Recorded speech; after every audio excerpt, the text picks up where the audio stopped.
Augustine of Hippo de Magistro, episode 28. Augustinus, Iurdre agis fateor, sed si quae rdrem istae tres syllabae quid significant, cum dicetur paries, non ne posses digito ostenderdre, ut ego prorsus rdrem ipsam videirem, quius signum est hoc trisyllabum verbum, demonstrata te, nulla tamen verba referente.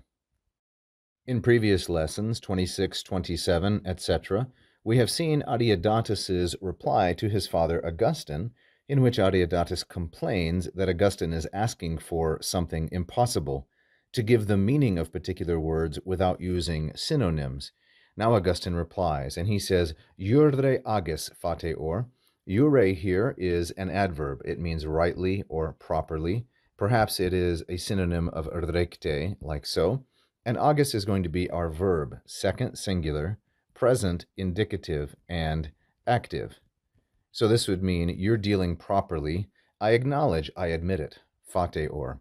So iurdre agis we could take very idiomatically as, you're right about that. And those of you who like to speak idiomatic Latin might want to add this to your repositorium. You're right about that, I acknowledge. Fateor is first singular, present indicative and passive. It is a second conjugation deponent verb fateor, fateri, like so. Then Augustine continues to ask a question. But if I were asking, if I were seeking, quaerem, if I were seeking what these three syllables mean. So here we have the C clause, that is the protasis, the verb of which is quaerem.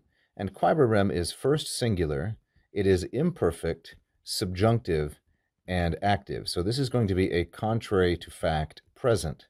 Or if we would say it in Latin, this would be a praesens irreale, an unreal present condition.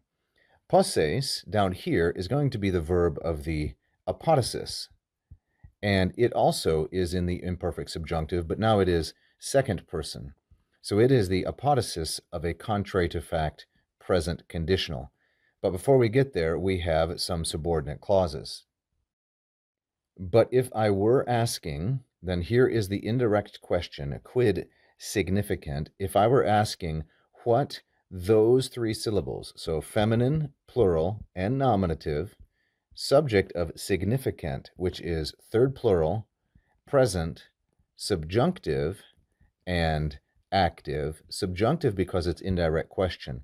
If I were asking, so we have a contrary to fact, present, and then it introduces indirect question, interrogatio obliqua. What those three syllables mean, significant, when it is said, or when one says paries, like so, and this is, of course, the wall of a building, paries, whereas the wall of a city is a murus. We need to distinguish between those carefully.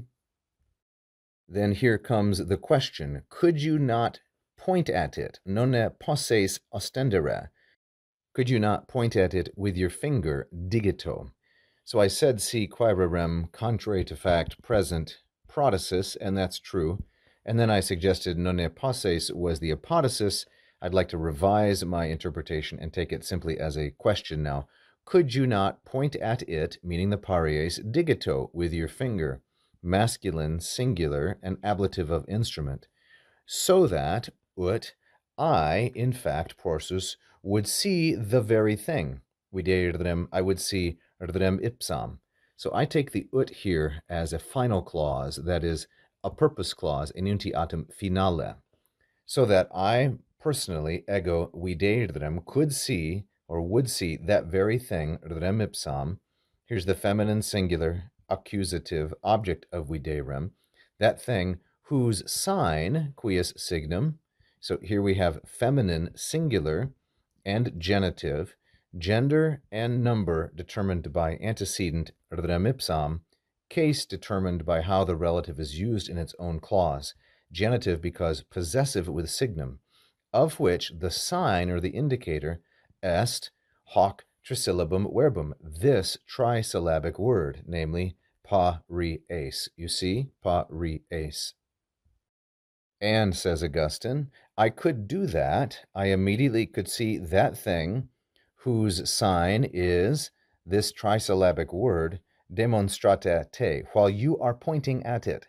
So this is masculine, singular, and ablative, and I take this as an ablative absolute. So you could point it out, non ne posses digito ostendere. Couldn't you point it out with your finger so that I immediately could see the very thing whose sign is this trisyllabic word, patris, while you are pointing at it, demonstrate te, although, and I'm going to take referente, also masculine, singular, ablative, as a concessive participle. So I take demonstrate as temporal while you are pointing at it, and I take referente as concessive, although, however, tamen, you are referencing or providing nulla verba, no words, and that's neuter plural, accusative, as the object of this active participle referente.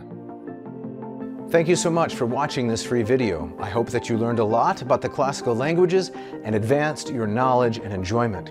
You can help us keep going with this instruction if you like this video and subscribe to the channel. We've had hundreds of thousands of views in the last 9 years, and we would really like to grow our number of subscribers.